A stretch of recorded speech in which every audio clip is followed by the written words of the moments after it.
Hey guys, Kyra Nelson here, guest vlogging again for the YA WordNerds, and it's Saturday, which is vlogger's choice, which means I get to talk about whatever I want to today, within reason.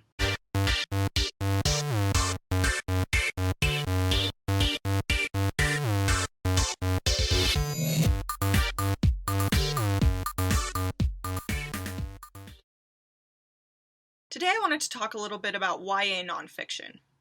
Research has shown that reading nonfiction can actually really help teens do well in school.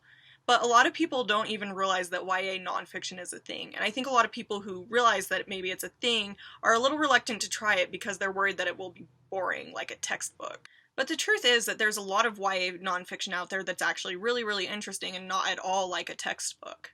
Today I'm going to share a few of my favorites with you.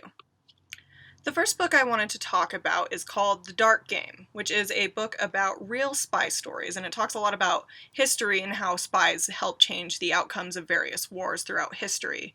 And basically it's just a book about a lot of people who are quite a bit smarter than I am, because I would definitely get caught if I were a spy. Another book that I really liked is called Eyes Wide Open. It's a book about different environmental issues, and I liked it because it's not just a strict list of do's and don'ts with the environment, but it's a book that really talks about how we should approach environmental issues, and kind of a book about how to come to our own conclusions about different issues. So this book, Popular, is a little different from the other two that we've talked about. It's actually a memoir about a girl named Maya. She wrote this book because she did a little experiment where she found this vintage guide to popularity, and she decided to follow the advice in this guide for 1 year. And it's really a very funny read and has a lot of good points about popularity.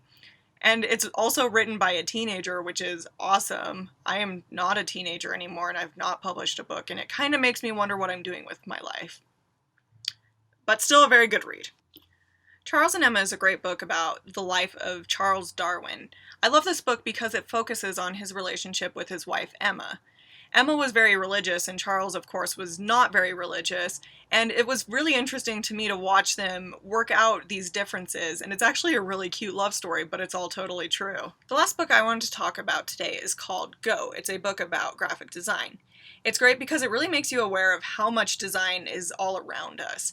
And it has a lot of great pictures, a lot of great examples. It's very fun to read because it's so colorful and interesting.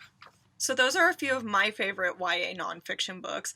I hope that next time you go to the library you consider checking out some YA nonfiction, because there really is a lot to choose from, and it's not boring textbook stuff. Let me know in the comments below if there are any YA nonfiction books that you love.